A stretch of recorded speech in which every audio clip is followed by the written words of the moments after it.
Então vamos lá, gente. Nossa primeira questão aí de geografia do nosso último simulado, tá? Questão 16. Ela começa abordando da seguinte forma. Para entendermos o atual estágio do desenvolvimento econômico brasileiro, é necessário conhecer o contexto histórico do processo de industrialização e de desenvolvimento das atividades terciárias no país. Desde o período colonial, o desenvolvimento econômico brasileiro e, consequentemente, a industrialização foram comandadas por grupos e setores que pressionaram os governos a atender seus interesses políticos e econômicos. Se a gente for, fazer um exercício, de reflexão sobre esse processo de desenvolvimento econômico do Brasil, é bem nítido a força dos grupos econômicos comandando não só a economia, mas também ditando um pouco a parte política do país. É claro, a gente passou por um período colonial, imperial, depois veio a república, e em todo momento fica bem nítido a força econômica dos grandes grupos, que comandam as atividades econômicas. A gente teve lá no período colonial a economia açucareira, o Nordeste, era a região mais rica, mais desenvolvida do país, tínhamos a capital em Salvador. Posteriormente vem o ciclo da mineração, com o ciclo da mineração localizado na região central do Brasil, a capital sai de Salvador, é transferida para o Rio de Janeiro. O ciclo da mineração entra em decadência, posteriormente vem a ascensão da economia cafeeira.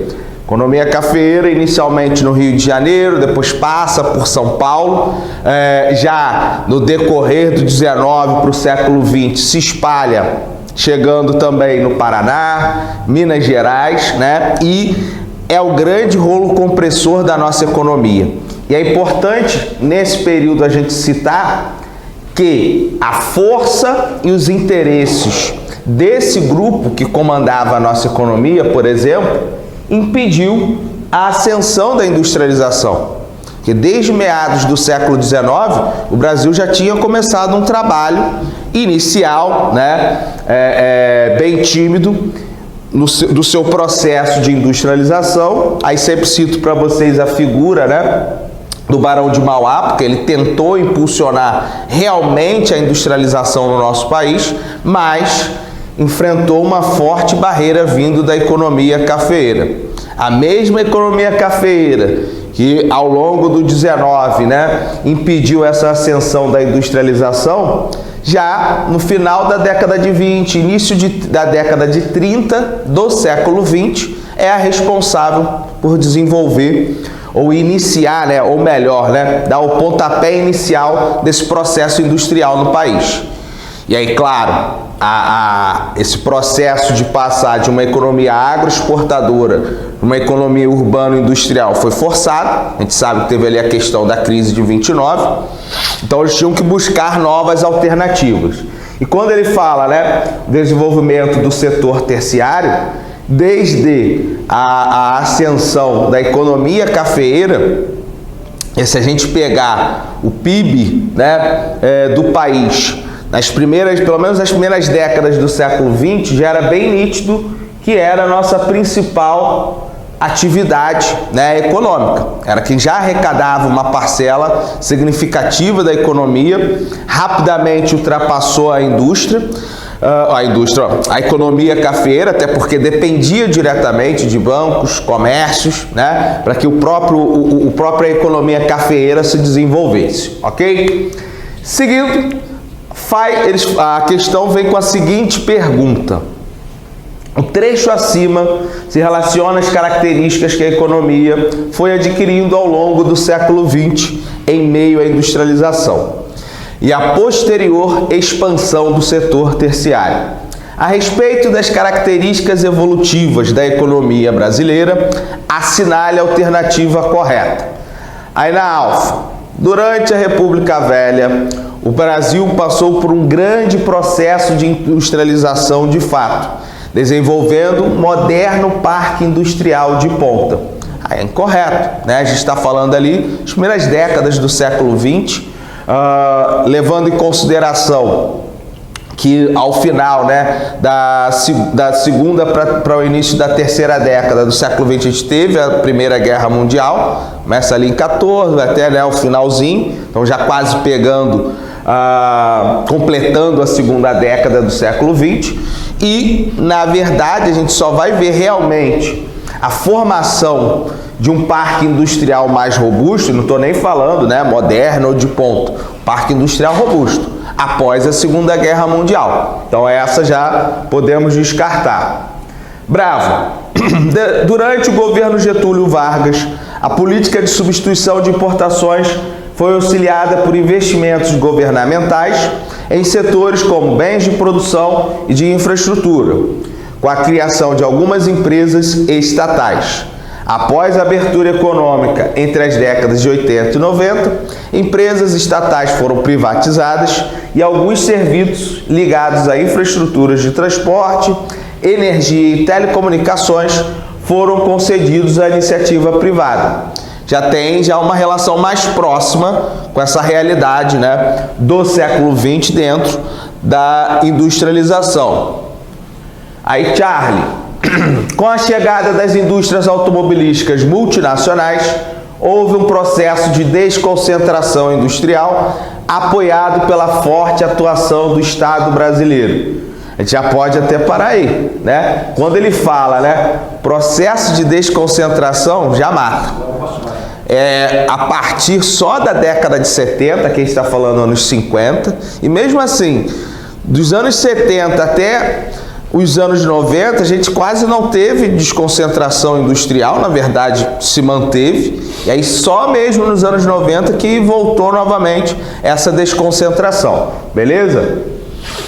Delta, durante o período do Jango, o chamado plano de metas, aí já tem um negócio já de cara, né? Governo JK, aí sim, né? Plano de metas. Eco, entre os anos 80 e 90, o Brasil passou por um período de considerável inflação. O Plano Real, lançado em março de 98, aí já 94, incorreto, então retornamos ali, bravo, é isso mesmo, ficou é bravo mesmo, né? Gabarito, então, bravo da 16, beleza? Seguindo, temos aí, mais uma vez, usando, né, a música Sobradinho, até parecida com uma questão que a gente tem no módulo. Questão 17. Então, mais uma vez, a música de Sá, Rodrigues e Guarabira. Então, fala ali, né? O homem chega, já desfaz a natureza, tirou gente, põe represa. A construção de, né? Quer que eu cante? Pô, minha voz. A construção de uma usina hidrelétrica. São Francisco, lá para cima da Bahia, diz que dia menos dia vai subir bem devagar. Passo a passo vai cumprir a profecia do beato que dizia que o sertão ia alagar. O sertão vai virar mar, dá no coração. O medo que o dia, o mar também vira sertão. Aí vira mar, dá no coração. O medo que o dia, o mar também vira sertão. Aí fala ali de localidades, né? Cidades ali que vão ser engolidas pelo rio. Falando ainda, né? Debaixo d'água, lá se vai a vida inteira. Por cima da cachoeira, a gaiola vai subir. Vai ter barragem no salto do Sobradinho. E o povo vai se embora com medo de se afogar. Aí mais uma vez, né? Fala ali as localidades que serão alagadas para a obra da hidrelétrica. O Rio São Francisco é utilizado de forma múltipla pelo homem e tem importância fundamental na integração e desenvolvimento do Brasil. Essa utilização intensa gerou riquezas para o país, ao mesmo tempo que trouxe também sérios prejuízos ambientais.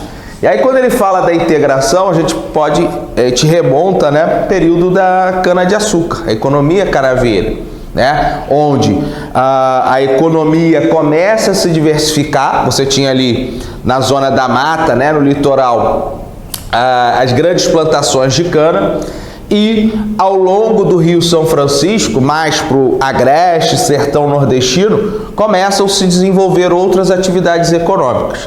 Dentre as principais, a pecuária, né? Pecuária essa que desce, né, ou melhor, sobe o Rio São Francisco em direção à nascente, então vai até Minas Gerais, ajudando na interiorização do território, promovendo também o desenvolvimento econômico nesse percurso, mas ao mesmo tempo provoca os danos ambientais ou os prejuízos, né, que falam ali nessa primeira parte do enunciado, ok?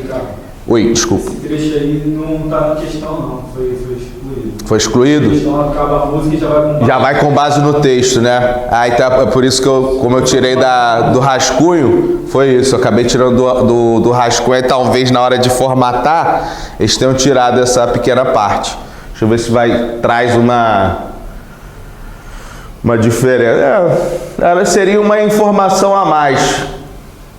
Que aí com base no aí foi só com base na literatura, né? Com base na literatura sobre o assunto, é correto afirmar que a música retrata alfa. Projeto de transposição do Rio São Francisco, que possibilita, né, irrigação? Não, né, fica bem nítido ali que está falando de construção de barragens, uma relação direta com também as usinas hidrelétricas. Bravo, sistema de irrigação da fruticultura nos municípios citados na música, o qual acelerou o processo de desertificação. Também está incorreto. No caso, né, como eu já indiquei, questão está falando de hidrelétrica. Charlie, transporte de carga de cereais por a sua hidrovia, principalmente a soja cultivada no oeste baiano, ocasionou o assoreamento.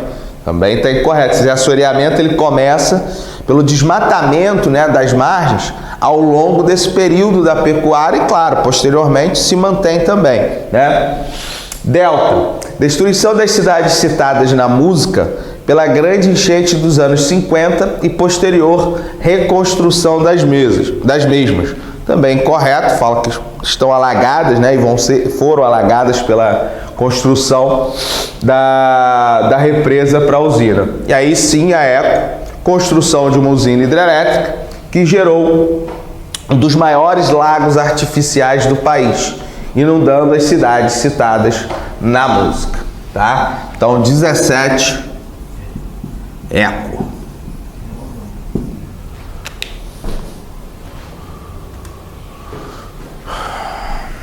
Questão 18.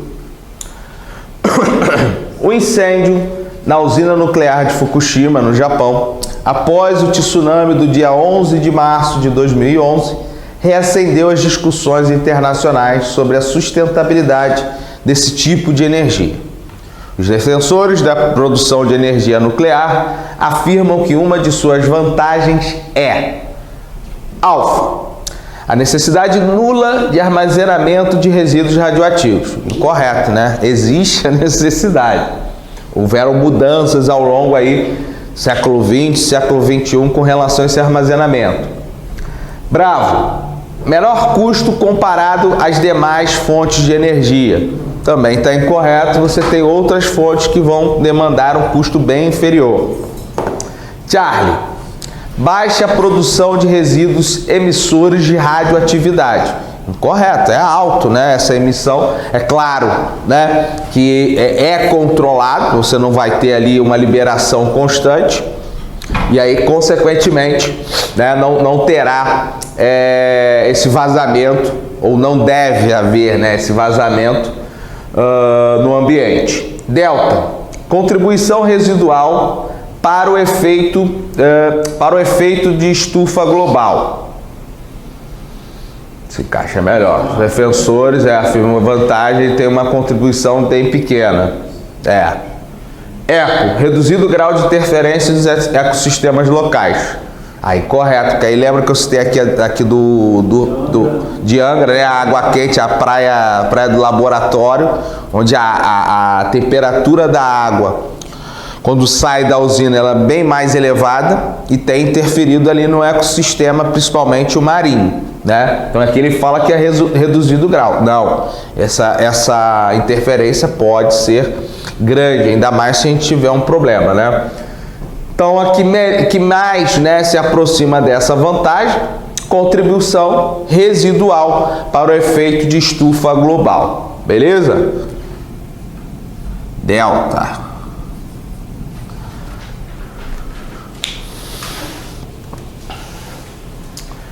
R$19. Era essa que tu tinha falado, né? Aí vamos lá.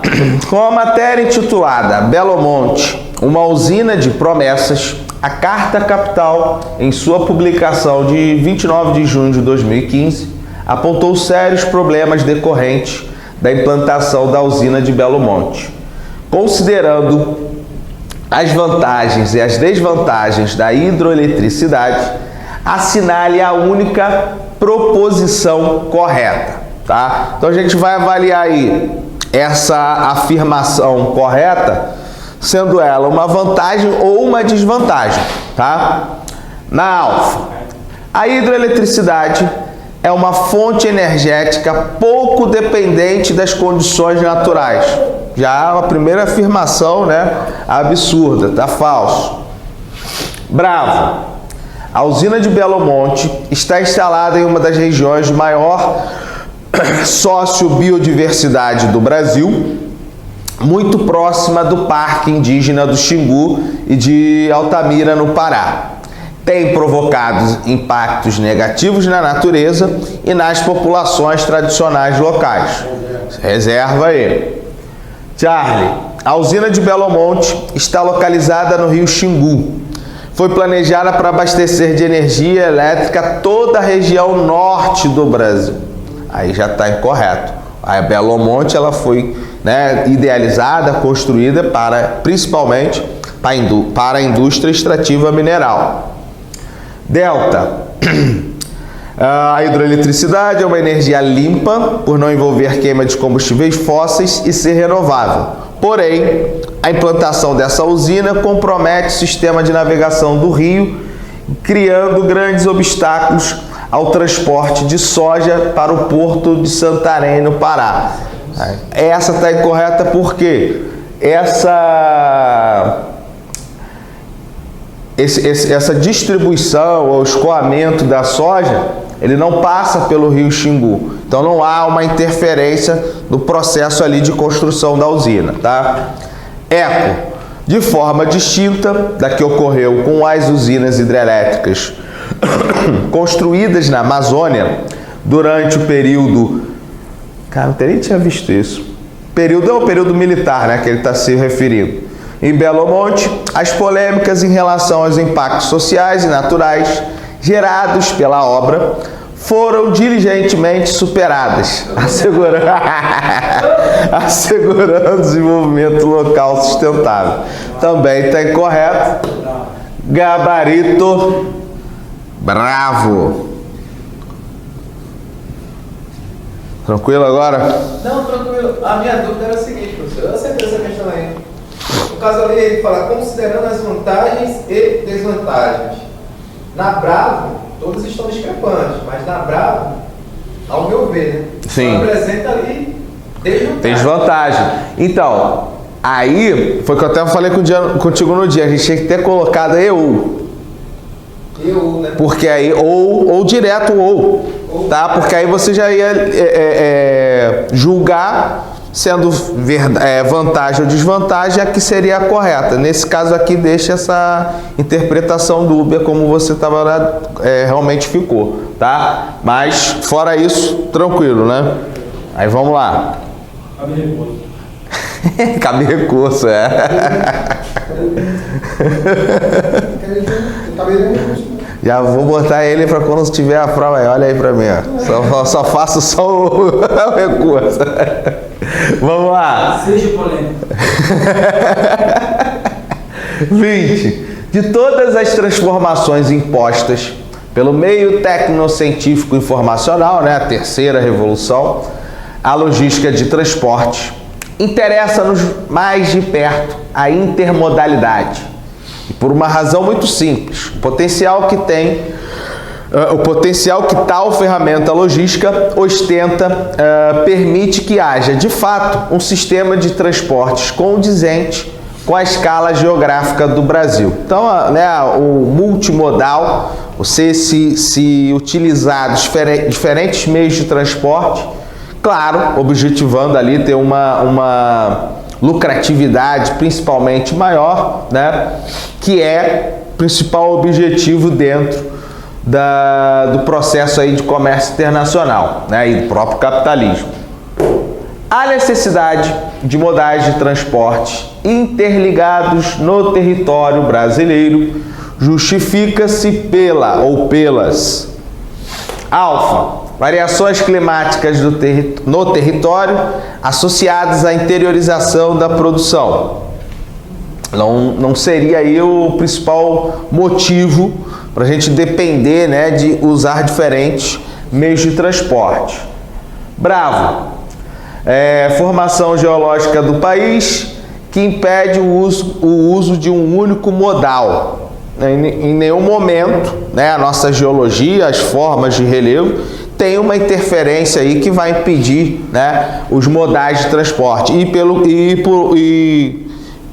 Olhando também por outro lado, as tecnologias avançam, a gente tem uma série de ferramentas para transpor, na maioria das vezes, as dificuldades, né, que a geologia ou o relevo pode nos passar dentro desse contexto aí dos transportes. Charlie, grandes distâncias e a busca da redução dos custos de transporte. Aí já encaixaria melhor, porque a gente tem, né, um modal onde predomina o rodoviário, né, e estamos falando de um país continental, tá? Então a Charlie já fica aí na reserva. Delta, proximidade entre a área de produção agrícola intensiva e os portos. Não seria aí uma justificativa, né? Até pela potencialidade hoje que tem os meios de transporte. Eco, diminuição dos fluxos materiais em detrimento de fluxos imateriais. Também não tem uma interferência aí direta nesse processo que justifica a necessidade, tá, da interligação dos modais. Então, gabarito, Charlie.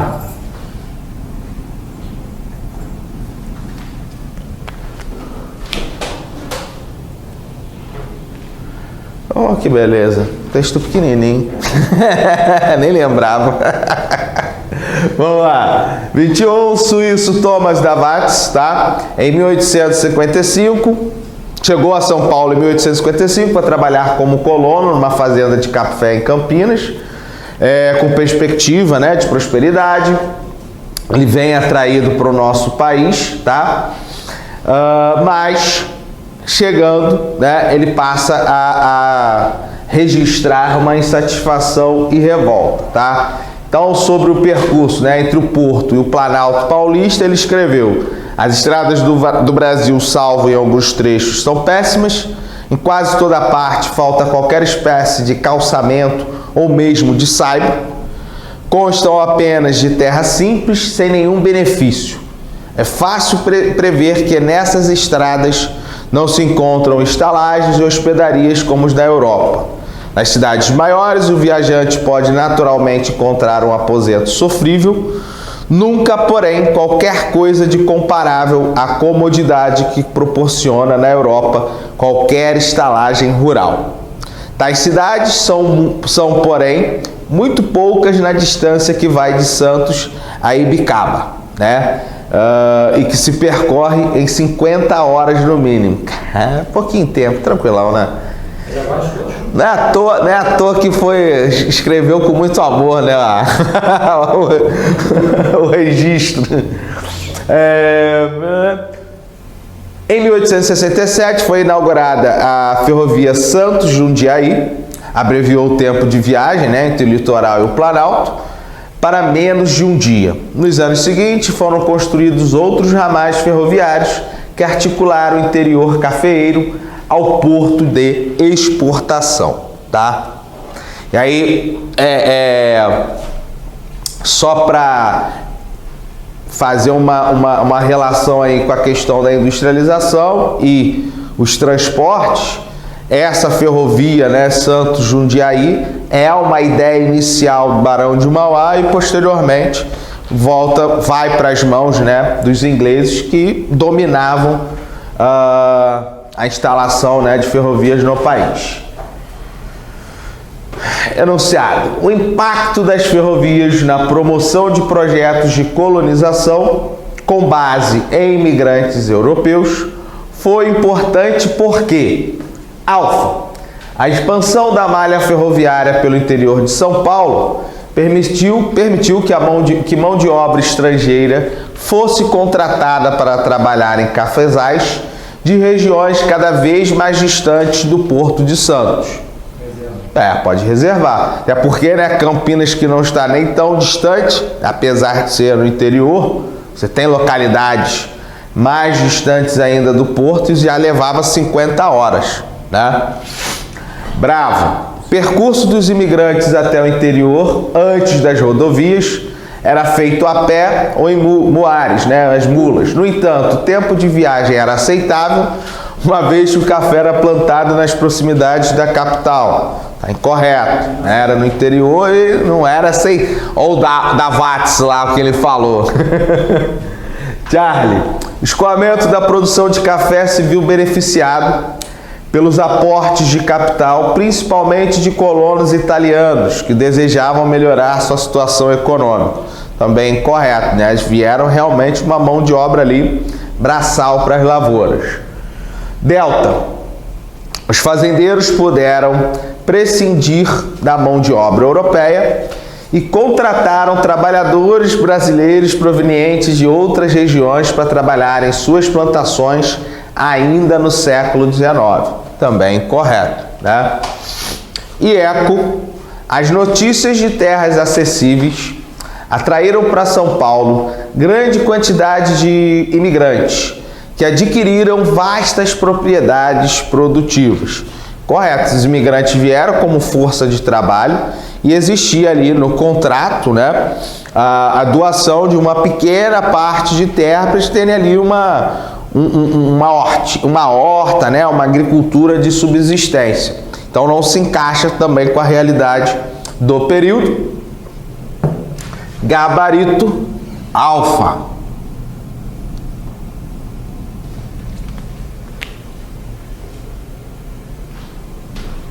Essa questão, os imigrantes foram para substituir a mão de obra escrava. É isso aí, mão de obra escrava. E aí, quando ele fala, né, trabalhadores de outras regiões, quem trabalha na lavoura eram escravos e ex-escravizados.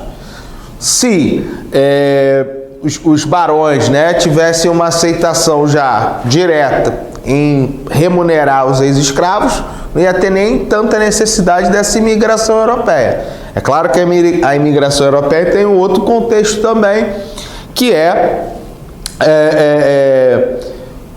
como alguns livros, né, transparecem, tem ali um objetivo, tem um sentido, que é você tornar a população também brasileira mais clara. A gente tinha muito mais africanos ou descendentes de africanos no Brasil do que pessoas brancas. E pelo pensamento da época, né, o próprio império ou a sociedade ali imperial com o eurocentrismo dominando e querendo, né, se tornar uma grande potência mundial, o Brasil necessitava, na visão deles, desse branqueamento da população. Então não foi à toa também a escolha, né, por algumas localidades europeias, a chegada desses imigrantes, tá? Mas não é só o branqueamento da população, é trazer cultura europeia. Também reforçar, né, reforçar essa cultura, porque mesmo que você tivesse ali, né, os filhos dos barões estudando na Europa, o grosso da população era extremamente ignorante. O acesso à educação era limitado. Consequentemente, você não vai ter uma sociedade com um nível, né, de educação, ética, entre outros, né, valores elevado. Era algo bem mais raso pela falta mesmo de conhecimento, né, mais pela ignorância, tá? Aí vamos para a 22. A abertura e a pavimentação de rodovias em zonas rurais e regiões afastadas dos centros urbanos, por um lado, possibilita melhor acesso e maior integração entre as comunidades, contribuindo com o desenvolvimento social e urbano de populações isoladas. Por outro lado, a construção de rodovias pode trazer impactos indesejáveis ao meio ambiente, visto que a abertura de estradas pode resultar na fabricação de hábitats, comprometendo o fluxo gênico e as interações entre espécies silvestres, além de prejudicar o fluxo natural de rios e riachos, possibilitar o ingresso de espécies exóticas em ambientes naturais e aumentar a pressão antrópica sobre os ecossistemas nativos, tá? Quando ele fala, né, logo nessa primeira parte, a questão de uma maior integração, a gente pôde observar isso, né, no decorrer do século XX, em que foi sendo deixado de lado a política, né, dos transportes voltada para a abertura de ferrovias, priorizando as rodovias, já ali criação e inauguração do Distrito Federal, né, de Brasília, e a necessidade de integrar a capital a todas as regiões brasileiras, realmente trouxe, né, uma integração nacional que antes não era natural ou comum dentro do nosso território. E, claro, a abertura de estradas terá, sim, uma influência direta e gerará, né, impactos ao meio ambiente, como é ali também relatado no próprio texto, tá? Nesse contexto, para conciliar os interesses aparentemente contraditórios entre o progresso social e urbano e a conservação do meio ambiente, seria razoável, aí vamos, alfa, impedir a abertura e a pavimentação de rodovias em áreas rurais e em regiões preservadas, pois a qualidade de vida e as tecnologias encontradas nos centros urbanos são prescindíveis às populações rurais. Está errado, né? Há uma necessidade também por parte, né, da população rural, das tecnologias que são comuns aos meios urbanos, tá? E a abertura de estradas ou pavimentação não é uma garantia também de preservação ambiental. Tem outras atividades ou ações, né, humanas que podem provocar esses impactos e que não tem relação alguma com a construção de rodovias. Bravo. Impedir a abertura e a pavimentação em áreas rurais e regiões preservadas, promovendo a migração das populações rurais para os centros urbanos, onde a qualidade de vida é melhor. Aí há discussão. No geral, você tendo um meio rural que está ali já numa certa adaptação para o meio urbano, a qualidade de vida vai ser melhor. Isso aí falando de forma generalizada, sem pesar a escolha de cada um. E a gente ainda tem a escolha de cada um. Pode ter pessoas que preferem muito mais estar no meio centro urbano, que é a loucura que é lá o centro de São Paulo, e outras que vão priorizar morar no campo, que preferem essa vida mais pacata, não tem muita necessidade, né, com serviços ou tecnologias que a gente vai ter como mais comum nos meios urbanos. Então essa também furada, né, tá fora. Charlie, permitir a abertura e pavimentação apenas em áreas rurais produtivas. Haja vista que nas demais áreas o retorno financeiro necessário para produzir uma melhoria na qualidade de vida da região não é garantido. A questão de você abrir estradas não está relacionada apenas a um retorno financeiro. É você dar acesso à população para se deslocar, né? Claro que tem um peso, o retorno financeiro, mas o principal objetivo é a circulação dentro do território, né? Então, Charlie, fora. Delta, permitir abertura e pavimentação desde que comprovada a sua real necessidade E após a realização de estudos, aí lembrando, né, o IARIMA, estudo de impacto ambiental, e o relatório, né, que demonstrem ser possível contornar ou compensar os seus impactos ambientais. Aí, né, já tem uma relação próxima ao que está sendo pedido na questão. E permitir abertura e pavimentação, haja vista que os impactos ambientais são temporários e podem ser facilmente revertidos com tecnologias para recuperação. Aí tá maluco, né? Então, gabarito da 22 Delta. Se fosse assim tão fácil, a gente não ficava preocupado aí com todos os impactos, mudança climática, né? Não teríamos extinção de espécies da fauna, da flora. Então, acaba sendo furada também essa afirmação da ECO. 23 fala sobre a matriz energética, né? Os gráficos mostram matriz energética do mundo à esquerda, matriz energética do Brasil à direita, tá? Pesando aí fontes renováveis e não renováveis e data aí de 2019, ok? Então vamos pegar ali as maiores, né, parcelas de cada lado para a gente ter uma noção, tá? E claro, também vislumbrando o uso das energias consideradas renováveis, tá? Então, combustíveis fósseis, 1, 2, 3, tá? No mundo, a participação carvão, né?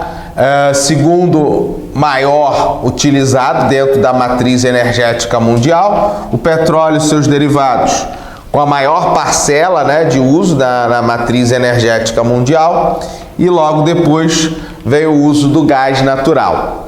Quando a gente observa o 5, né, que é energia hidráulica, 6, biomassa e 7, a energia solar, eólica e geotérmica, fica bem nítido a predominância, né, das fontes não renováveis na matriz energética mundial. Agora, quando a gente observa, né, a matriz brasileira, onde carvão é um dos que tem a menor, né, participação, se a gente comparar, por exemplo, o 8, né, que é derivado de cana-de-açúcar, que é um renovável, é muito superior ao 5, que é hidráulico, né? Ele se assemelha ao item 9, que é lenha e carvão vegetal, não seria um dos mais indicáveis, tá? Porque também vai emitir poluentes, mas claro que o carvão mineral, né, tem um impacto muito maior.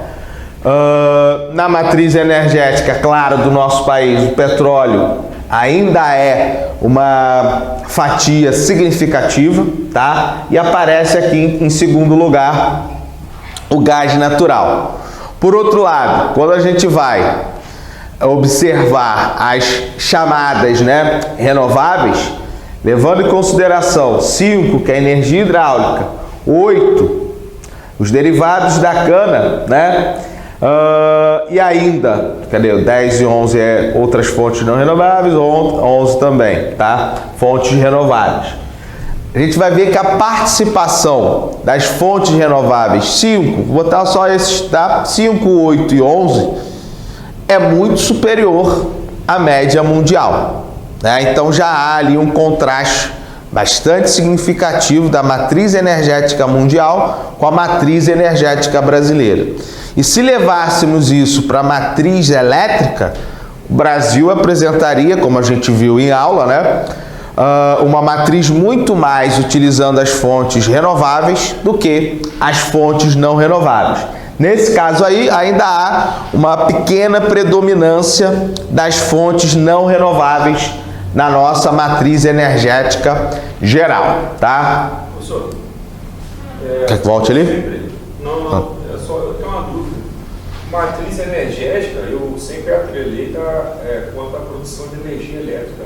Não, fala aí, desculpa. A diferença básica, né? Então, assim, a matriz energética é a disponibilidade das fontes de energia. Mas com relação à disponibilidade e uso, você tem ainda uma predominância na matriz energética dos não renováveis. Então, no geral, quais são as fontes que o Brasil tem para uso, né? Você tem aí, deixa eu voltar ali só para ficar falando sem a... Ih, caraca, tudo ao contrário. Disponibilidade para uso, a gente ainda tem uma oferta muito grande do petróleo e gás natural e a dependência, né? O gás natural serve não só para abastecer as casas, indústrias, como também na questão veicular. O petróleo e seus derivados segue aí a mesma tendência, fora, né, o uso dos derivados em outros setores industriais, consequentemente, vai apresentar na matriz energética essa fatia maior. Quando a gente fala de matriz elétrica, é o uso dessas fontes para a produção de energia elétrica. Aí a gente vai ter a predominância da energia hidráulica. Na produção de energia elétrica, a gente vai utilizar muito mais a fonte hidráulica para gerar essa energia elétrica do que, por exemplo, o petróleo ou mesmo o gás natural. Então, ou a matriz energética conta a diversidade que a gente tem de fontes e, consequentemente, né, o seu uso. E a matriz elétrica é destinada especificamente à produção de energia elétrica. Então, você pega desse contexto aqui, quais fontes estão gerando energia elétrica para o país. Aí a gente vai ver a predominância da cana-de-açúcar. Tanto se a gente for olhar a questão da produção de energia elétrica, a matriz de energia elétrica, essa participação dos derivados da cana, ele quase some. A gente vai ter uma predominância maior da hidráulica e um aumento, deixa eu encontrar aqui onde está, nem aparece aqui. E a gente já vai ter uma participação significativa do SET, que é eólica solar. Não temos geotérmica, né? Mas como ano após ano a gente tem um crescimento, na matriz elétrica a gente já vai ter ali o SET, como uma fonte para gerar a energia elétrica. E o 11, que é a lixívia, né? Que vem do beneficiamento da madeira, é um líquido, tá? Que surge ali do beneficiamento da madeira, ele também não aparece na nossa matriz de energia elétrica. A gente não produz energia elétrica com a lixívia. Vai ter o uso para outras atividades dentro do país. Tranquilo? Ou não? Corta a cara. Vamos lá. Considerando seus conhecimentos sobre meio ambiente e as informações fornecidas, assinale a alternativa correta. Alfa. A matriz energética brasileira utiliza a menor porcentagem de energia renovável que a mundial, com o uso predominante de combustíveis fósseis. A incorreta. Ali, já analisando os dois gráficos, né, em pizza, a gente viu que o do Brasil é maior a porcentagem, né, renovável. Bravo. Gás natural, biomassa e hidráulica, além de solar, eólica e geotérmica, são fontes renováveis de energia utilizadas na matriz mundial. Gás natural, né? Renovável, pegou. Aí vamos lá. Charlie. Matriz energética brasileira é mais dependente de fontes renováveis de energia do que a matriz mundial, como alternativa ao uso de combustíveis fósseis.